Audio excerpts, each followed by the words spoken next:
flor da vida é um símbolo complexo e profundo, fundamental para conhecimento da geometria sagrada, um símbolo que traz muita história e que guarda muitos segredos. A flor da vida é um símbolo usado e reverenciado por alquimistas, ocultistas e iniciados nas escolas de misticismo desde os tempos mais remotos,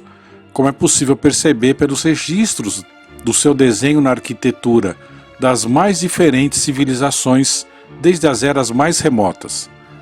Os adeptos dos conceitos da chamada Nova Era disseminaram ainda mais as informações sobre esse símbolo impressionante. Mas é importante perceber que por trás de tudo isso deve existir uma reverência à complexidade da criação, que é o que nós vamos analisar aqui nesse episódio.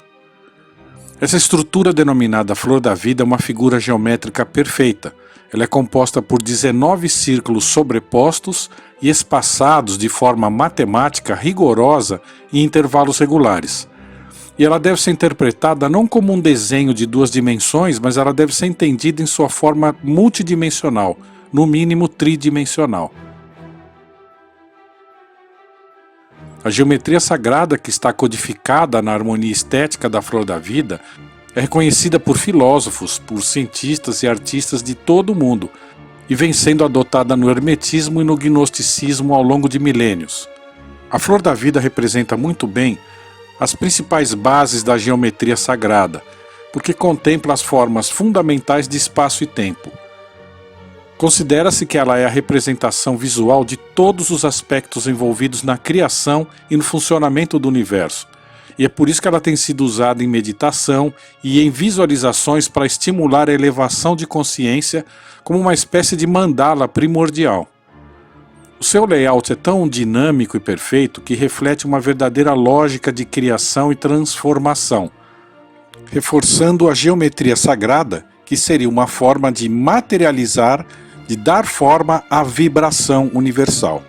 como nós vimos que a simática é capaz de fazer a partir das vibrações do som, no episódio sobre ciências noéticas, que abordamos aqui no nosso universo Mente Aberta, que também reflete os desenhos sinérgicos criados, a exemplo da árvore da vida, nas moléculas de água submetidas a vibrações positivas e negativas. Tudo isso reforça o entrelaçamento entre a geometria, os números, a matemática e a nossa realidade universal. Porque para desenhar a Flor da Vida, a gente parte de um processo que simula em muitos processos semelhantes à divisão celular, pela qual todo o ser vivo passa desde a fecundação do óvulo,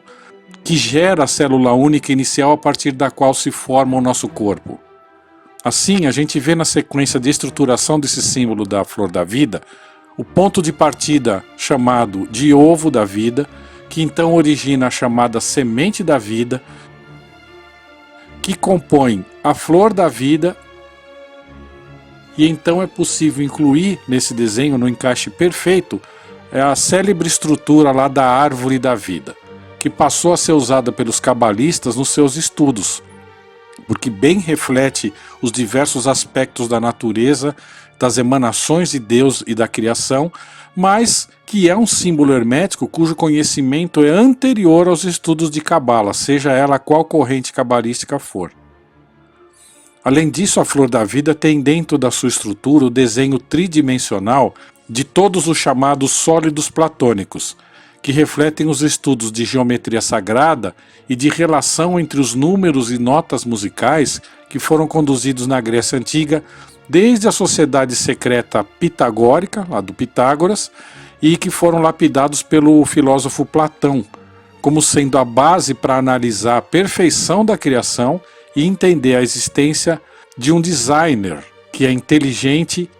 e regeu a estrutura do universo e da natureza. Então podemos dizer que, além dos conceitos holísticos extremamente interessantes e reveladores abordados pelo autor Walter Russell, já em 1917, no seu livro sobre os princípios e a lei do The Universal One, First Principles, ou até em The Secret of Light, o entendimento que a Nova Era tem e divulga dessas características do símbolo da Flor da Vida se disseminou muito a partir dos trabalhos de um autor chamado Drunvalo Melquisedeque, que é um pesquisador e palestrante especializado em meditação e expansão de consciência. Ele publicou na virada dos anos 2000 os livros The Ancient Secret of the Flower of Life, que significa O Segredo Ancestral da Flor da Vida, nos volumes 1 e 2. E nesses livros ele detalhou as informações impressionantes sobre a verdadeira origem e história da humanidade. Nesses livros ele se propõe a nos transmitir um conhecimento perdido, considerando que houve um tempo em que todos os seres vivos do universo conheciam a flor da vida como o padrão da criação, a estrutura geométrica pela qual nós entramos e saímos da existência física. Mas então, há cerca de 16 mil anos atrás, nós fazíamos parte de uma civilização que havia atingido um estado de consciência muito elevado, mas devido a uma catástrofe planetária, nós caímos na escuridão e nos esquecemos de quem éramos. Por milhares de anos, o segredo desse estágio de consciência foi guardado em artefatos antigos, inscrições em pedra, espalhados por todo o mundo e codificado inclusive nas células e na nossa glândula pineal. Nesse processo, nessas informações que ele passou nesses livros, ele alega ter recebido esse conhecimento por canalização, em contatos que duraram quase 3 décadas, desde 1972, contatos esses que ele teve diretamente com Thoth, que era um dos Néters, ou principais divindades egípcias, que inclusive trouxe a escrita para o povo egípcio, entre outros conhecimentos marcantes, que ele foi o responsável para introduzir na civilização egípcia. Thoth também era conhecido na Grécia como Hermes ou Hermes Trismegistro, e é considerado o autor da chamada Tábua Esmeralda, que é um tratado escrito em pedra de esmeralda, considerada a base do conhecimento usado na alquimia. Então, o Thoth, nesse processo, transmitiu para o Drunvalo Melquisedeque os detalhes sobre a flor da vida e as suas relações matemáticas com a geometria sagrada universal. Nesse processo de transmissão de conhecimento que o Drunvalo detalhou nesses 2 livros, e também em vídeos e em palestras que ele ministra mundialmente, foi revelado que o símbolo da flor da vida está gravado em processos tecnológicos desconhecidos por nós, porque parecem gravados a laser diretamente na estrutura de granito das pedras monolíticas, inclusive gigantescas, que fazem parte das paredes do Templo de Osíris, que fica lá em Ábidos, no Egito. Foi numa foto que o Drunvalo recebeu de uma amiga que tinha viajado para fazer pesquisas no Egito, que inclusive tirou essas fotos por orientação que ela recebeu de um mentor espiritual, que tinha a imagem da flor da vida gravada nessa parede do Templo de Osíris, que hoje é um templo que está quase submerso pela elevação lá do nível do Rio Nilo. Então, quase que acidentalmente, quando o Drunvalo recebeu dessa sua amiga essa foto, que ela só registrou porque foi inspirada por um mentor espiritual, ele teve a confirmação pela primeira vez de que os conhecimentos que ele vinha recebendo sobre o assunto desse símbolo chamado Flor da Vida, pelo Thoth, eram verdadeiros. A entidade Thoth revelou que essa simbologia e toda a complexidade de todas as formas que estão compactadas ou codificadas no desenho da Flor da Vida está gravada como um código dentro da programação ancestral que todos nós, seres humanos, temos na nossa glândula pineal, que sempre foi conhecida e considerada pelos círculos de hermetistas e adeptos da nova era como um órgão da nossa terceira visão. Esse órgão, a glândula pineal, que está encerrada ali dentro do nosso cérebro e que tem sido afetada e diminuída no seu tamanho ao longo das eras, na medida em que a gente se afasta dos princípios cósmicos de percepção e que são originais da nossa criação e que regiam a nossa raça ancestral quando a gente foi criado, reconhece que os poderes de expansão da consciência e de elevação das nossas capacidades dimensionais, quando a gente medita na visualização da estrutura da mandala da flor da vida, são entendidas, ou seja, elas estão codificadas. A glândula pineal tem uma programação para decodificar toda essa informação que se desdobra no desenho da flor da vida. Mas isso com o tempo vem sendo perdido. Por isso é que tem pessoas como o Drunvalo Melquisedeque que faz essas palestras, dá esses treinamentos, que explica essas coisas nos livros e nos vídeos, para que as pessoas se mantenham atentas, principalmente no tempo que estamos vivendo, em que aparentemente existe uma luta para a gente ou evoluir e passar para um outro entendimento dimensional, esse tempo que nós estamos vivendo, e que no mínimo existe uma guerra, vamos dizer, espiritual, e a gente se manter como a gente está, cada vez mais à mercê dessa realidade construída e por medo e controle que nos impõe essa Matrix. Essa é a questão em relação a conhecer o funcionamento de estruturas simbólicas como a flor da vida. E quais são então esses aspectos impressionantes da geometria sagrada que estão codificados no símbolo da flor da vida? Como eu disse, no processo de desenhá-la desde o chamado ovo da vida, depois transformando na estrutura chamada de semente da vida, passando pela inclusão do desenho da árvore da vida até chegar na flor e no fruto da vida, a gente consegue reconhecer o mesmo fluxo que é seguido nos cromossomos que vão formando o embrião. Nesse processo, vemos a base de tudo nascendo do desenho milenar da Vesica Piscis, que é a imagem formada pela intersecção de dois círculos que tenham o mesmo raio, em que o centro de cada circunferência está sobre o perímetro da outra. A Vesica é considerada o padrão de divisão do universo. É um símbolo que estabelece a média básica de todas as demais esferas do desenho da flor da vida. Assim, devemos considerar que a Vesica Piscis representa o conceito da nossa frequência de onda universal básica, cuja medida é, segundo os estudos realizados pelos laboratórios Bell, que é a empresa americana, inclusive fundada pelo Graham Bell, que descobriu o uso da telefonia ou do telefone. Essa empresa americana é responsável hoje pela tecnologia de telefonia e transmissões, e ela identificou que essa nossa frequência de onda básica ela tem uma medida de 7,23 centímetros. Então a Bell Labs identificou que a partir de um ruído de estática constante, que ela percebeu que emana não só do nosso planeta, mas também do espaço, tem um comprimento de onda base de cerca de 7,23 centímetros. Ou seja, se você puder calcular a média de comprimento de onda vibracional que é emitido por todos os objetos ao seu redor, nessa terceira dimensão onde nós vivemos, você chegará a esse comprimento de onda de 7,23 centímetros, que representa o verdadeiro som da vibração OM, o som primordial usado pela criação, o logos dessa nossa dimensão, dessa nossa terceira dimensão. Não deve ser coincidência, então, que esse comprimento de onda também é a distância média exata entre os olhos dos seres humanos aqui da Terra. Se você medir do centro de uma pupila até a outra, dá 7,23 centímetros. É também a distância média exata da ponta do queixo até a ponta do nariz, assim como é a distância entre os chakras energéticos do nosso corpo, para dar mais alguns exemplos. Esse comprimento de 7,23 centímetros está localizado em todo o nosso corpo de várias maneiras porque emergimos nesse universo específico. Então essa medida está embutida em nós. Na flor da vida, então, a Vesica Piscis representa essa base original como pétalas que compõem a flor da vida. Além disso, para algumas correntes filosóficas, como ela forma um desenho, uma estrutura que se assemelha a um peixe, muitos atribuem como sendo o símbolo da era de peixes, que é a era cristã em que a gente está vivendo antes de chegar até a era de Aquário.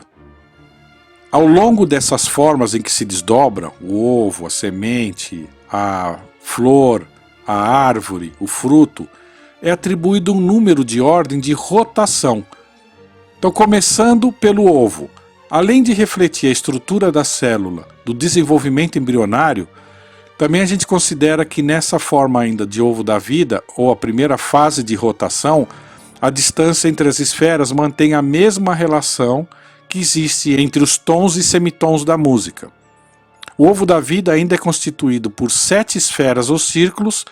o que está relacionado ao tempo de criação do mundo, que foi feito em 7 dias, e também com a tradição gnóstica de alquimia e de cabalistas sobre as 7 esferas ou planetas. Já a forma seguinte, de rotação que gera a chamada semente da vida,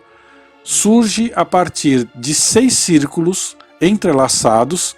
que cercam um 7º círculo. Todos os círculos têm tamanhos iguais e cada um deles também estaria relacionado aos 7 chakras distribuídos ao longo do nosso corpo e seus diferentes pontos de ativação energética, bem como as 7 notas musicais, as 7 cores do arco-íris. Juntos, eles formam um campo dinâmico de relações geométricas que revelam o padrão fundamental da flor da vida. Na semente da vida, a gente já vê refletidos todos os sentidos da criação, considerando que praticamente todos os elementos da Terra, reais ou conceituais, são derivados dessa semente da vida. A rotação seguinte, que gera o fruto da vida, forma-se apenas com círculos obtidos quando se ligam as linhas que se cruzam dentro da flor da vida. É considerada a 4ª rotação e outro dentre os sistemas de informação que fazem parte do caminho de expansão de consciência cósmica. O fruto é usado como base para desenhar os sólidos platônicos, que tem esse nome em homenagem justamente ao filósofo grego Platão, que foi o primeiro a estudar esses sólidos, essas formas, com foco na identificação dos poderes místicos que essas formas teriam, que são o tetraedro, representando o elemento fogo, com 4 faces, o hexaedro, representando o elemento terra, com 6 faces, o octaedro, representando o elemento ar, 8 faces, o icosaedro, representando o elemento água, com 20 faces, o dodecaedro, representando o elemento éter, 12 faces, e a estrela tetraédrica, que tem 24 faces e representa o elemento luz. Então são figuras geométricas tridimensionais que refletem a complexidade e a importância da matemática na criação, e que são consideradas nas escolas místicas e herméticas parte essencial da geometria sagrada. Essas formas já eram de conhecimento de inúmeras civilizações, como no período neolítico da Escócia, cerca de 10.000 anos atrás. Mas o Platão deu atenção e formulou uma série de registros sobre esses sólidos.